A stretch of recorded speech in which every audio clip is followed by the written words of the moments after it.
plant something, or if you put something next to something and it looks really good and it succeeds in the garden, you feel a real excitement and pride in the fact that you helped that happen.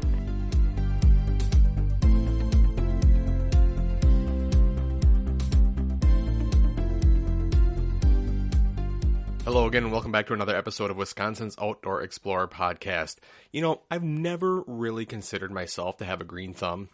In fact, I never even had a garden until I got married and built the house. And I never really knew a whole lot about what plants to grow and where they should go around the house. You know, I just left those decisions up to my wife and learned as much as I could along the way. But the one thing I did pick up right away was that having a garden and caring for plants is a great way to get outdoors. The hours that can be spent caring for your outdoor plants can be relaxing and refreshing. And I always am looking to learn more. And that's why on this week's podcast, I asked Stephanie O'Neill, the president of the Wisconsin Hardy Plant Society, to join me. We talked about what classifies as a hardy plant, some things to think about before you even begin planting, and why it's important to think about native plants.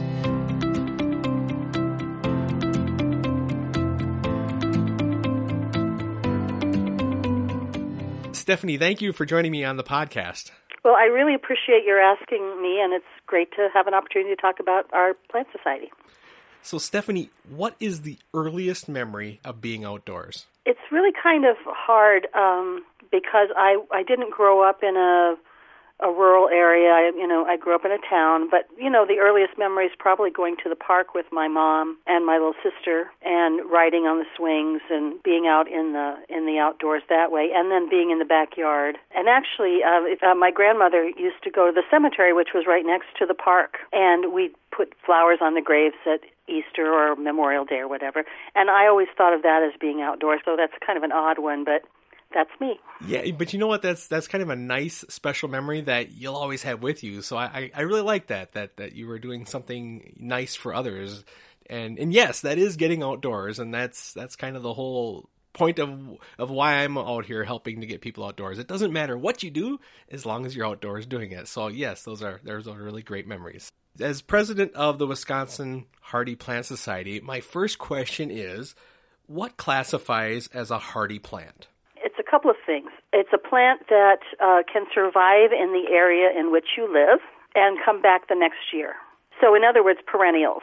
There are perennials and annuals. Annuals are things like petunias and snapdragons and impatiens that kind of are seeded in and brought to you from a nursery, or you plant in your own garden as seeds. And then that season, they just kind of go crazy with wonderful flowers, and then they exert themselves so much over the season that they have no energy left and they die at the end of the season.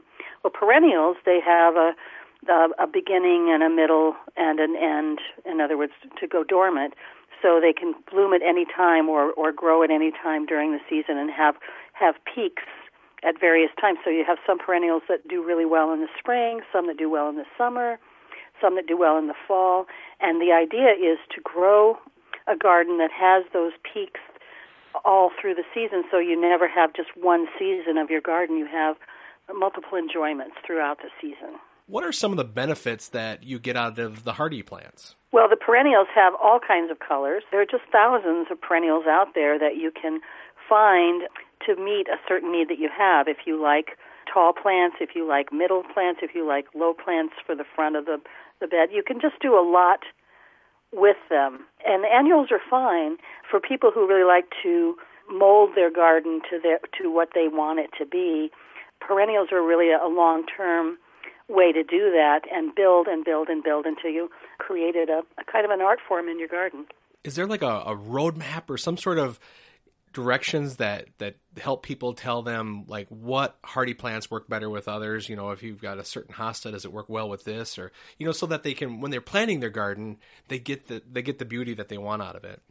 If you're just starting out, what you really need to do is visit gardens.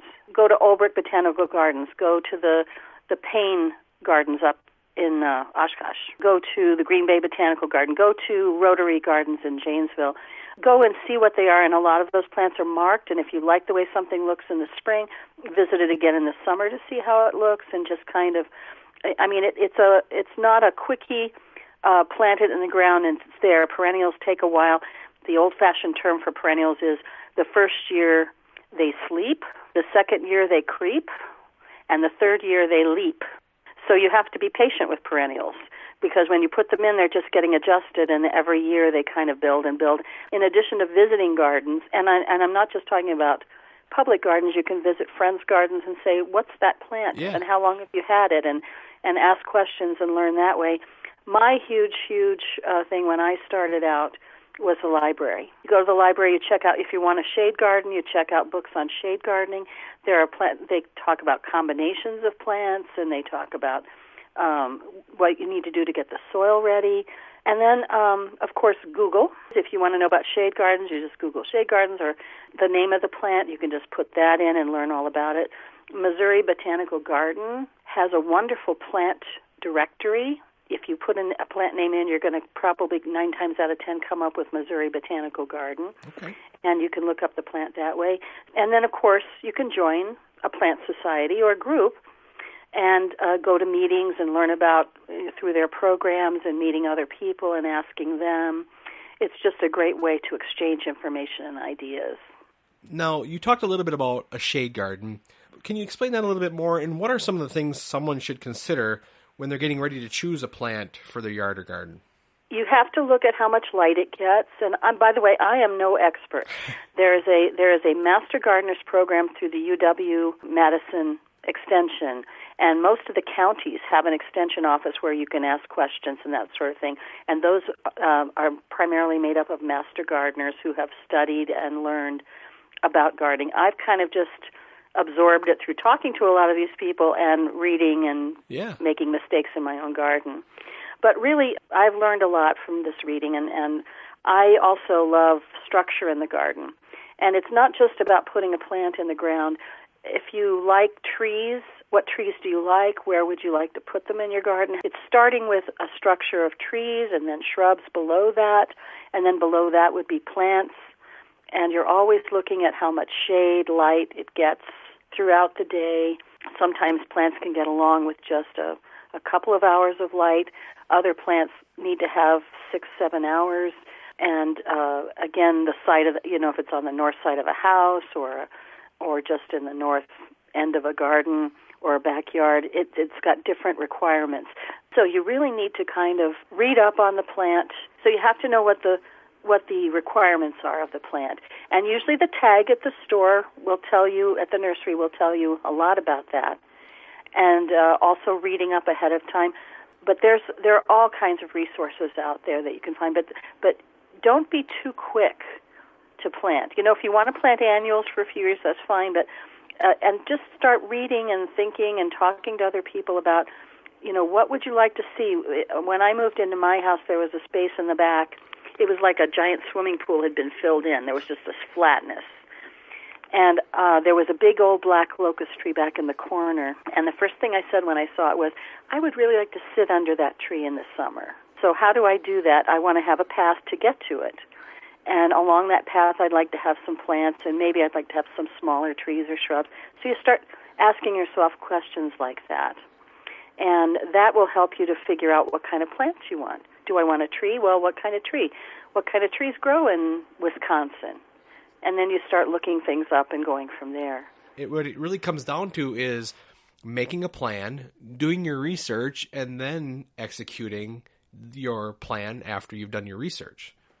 Right, and you don't have to be perfect in it, and people are always moving plants around. I don't know any gardeners who have the same plants in their garden exactly that they planted when they started. Plants die. Some perennials only live 5 years. Some live for, peonies can really live a long, long lives.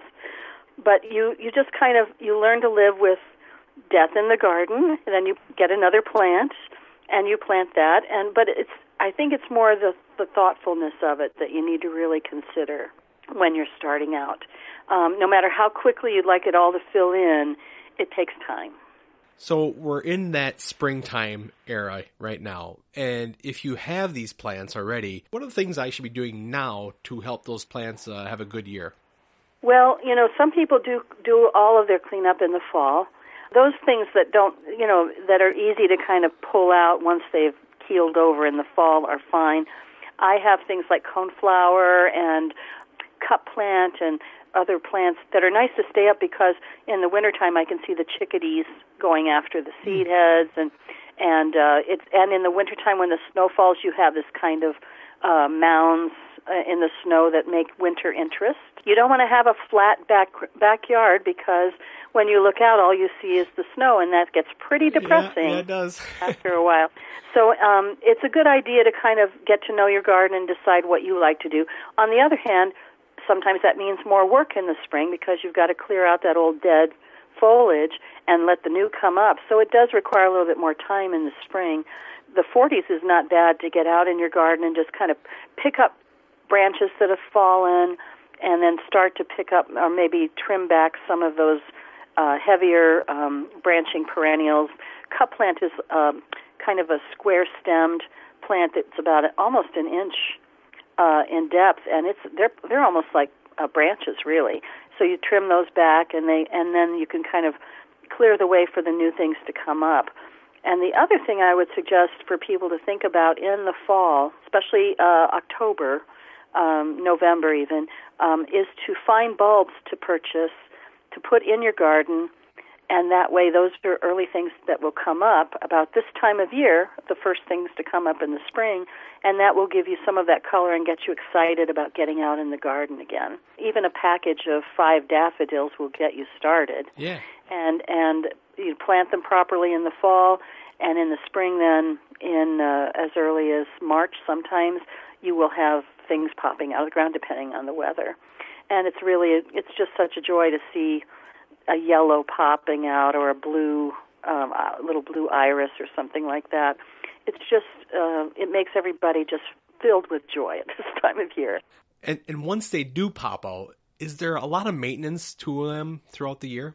It really depends. I mean, for the most part, a lot of people really excited about plants. You want to bring things in, but again, being thoughtful helps. And if you focus on native plants for your area, native plants require some maintenance. Some grasses need to be cut back in the spring to allow new growth to come up. Other perennials take their time coming up and maybe won't even appear until late May or early June or whatever. Native plants are kind of good things to look up and read up on because they're natural to your area. They're going to be less maintenance in terms of having to watch over them like a hawk. If they're going to do their thing no matter what. They were made for this area. So there's a lot of native plants out there right now and a lot of focus on having native plants in your garden. So there's a lot of reading material that you can go to find out more about that. I don't find that there's a lot of maintenance, but it's the cleaning up in the spring, getting things ready, and then watching out to see if they've come back. Did you lose anything? Is everything coming? I mean, you can't go wrong with hostas. I mean, this is a thing. Hostas, ferns, in shade gardens especially. I love shade gardening because there's such a variety of things that you can. It's not so much for flowers; it's for the foliage and the textures. As I said, I really like. Yeah. There's a plant called epimedium, which is just beautiful. This once it's not up yet, but it's coming, and they get little tiny flowers on beautiful leaves. And they're pretty indestructible, and they're low-growing, and they fill in a garden very nicely. And they go with hostas, and they go with ferns.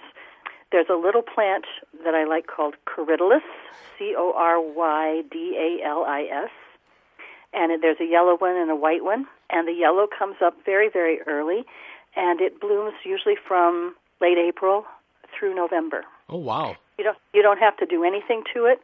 It will seed around, but it's the easiest plant to pull. If you don't like where it is, you just pull it right out. And it's a good shade garden plant. The white version does really well in sun. That's a nice plant that will really, it's about 12 to 15 inches tall at the most. And it's got a ferny leaf on it. So it's a really nice plant to plant with hostas and in the shade. Like I said, it blooms from April to November usually. So that's nice, and you've got the nice flowers all through the year, yes. Basically. Yeah, you've got that yellow that just kind of shines out there. I don't like a lot of complications in my garden. If I can help, I'm getting older. I don't know, so I'm really trying to make my garden a little easier to deal with. But there are favorite plants that you get along the way. But I truly can't emphasize enough the need to look at books. Picture books are great. Then you go and you start reading more about the plants. If you're looking for a maintenance book, there's a garden author who's written a book called The Well-Tended Perennial Garden. Her name is Tracy DiSabato-Aust. But anyway, it's a really nice book for learning about how to care for perennials A to Z. I've used that book a lot, and it's a good one to look at when you're starting out again because you kind of get a feel for how these things are going to go. But I can't emphasize enough talking to the people in your neighborhood. You know the ones whose gardens you love. You know what you like when you see it. Yeah, and so the best thing to do is to ask, what is that? But visiting gardens and asking questions and associating with like-minded people is the best way to get informed. So tell us a little bit more about the Wisconsin Hardy Plant Society. How can somebody join, and what are the benefits they're going to get from your group? Well, we started in 1989. At the present time, we have about 800 and some members, pretty well centered in Dane County, but we have members throughout the state and outside of the state, although most of our members are in the county. Our goal is to promote the use of perennials, the education of it, and just in general learning more about plants and visiting gardens and having programs that deal with promoting hardy gardens and gardens that will be long-lasting and easy to care for and lovely to look at and just things that you can enjoy throughout the seasons. We have 5 newsletters a year. You can find those on our website. We have our past issues. We have a new newsletter coming out later this month. We usually have 3 programs in the spring and a potluck in January. We have programs in the spring and 3 programs in the fall, followed by a party at the end of the year in December. And then in the summer we have a potluck in August, and then we do tours of different gardens in the area. We have 2 set dates where we go into different areas of the county or the city and tour gardens. You're invited just to kind of after work or during the early evening go and visit these gardens. And there's usually about 5 gardens involved. And then we do book tours, bus tours. We had planned to have an England tour in June. We have been doing an England tour every other year since the society began. And then we have bus trips, 1-day bus trips, and then occasionally we'll do a 2 or 3 day trip, depending on how busy we are that year. But that's what the society is. The Wisconsin Hardy Plant Society, it brings people together for these programs. We have programs about native plants. We have programs about planting bulbs. We have programs that deal with a particular plant in general. Last year we had a program from Richard Hawkey of the Chicago Botanic Garden coming and talking about the trials that he has conducted on plants to tell us what his favorite plants are in the garden. So we get a feel for the plants that he has tested and found that he's satisfied with in his garden and for use in general gardens. So it's just a variety of programs. And of course, at our meetings, you have a chance before the meetings to hopefully interact with everyone and get to know people and ask questions and find out more about what works for people or what doesn't, and get to know people you can visit and learn more from.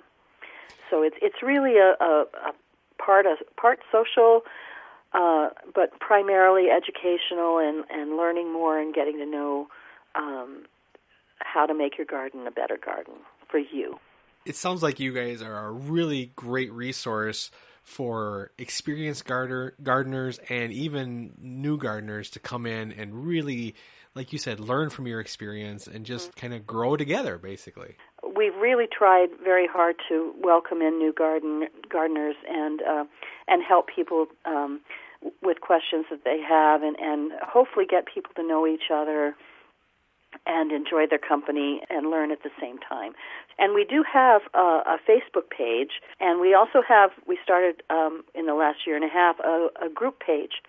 And the Facebook page allows us as the the board or the society to post things that go kind of out to the world in general. The group page allows our members and people who are not members can sign up to be part of the group, to ask questions, to show us pictures of their garden, to just in general talk gardening on a one-to-one basis through Facebook.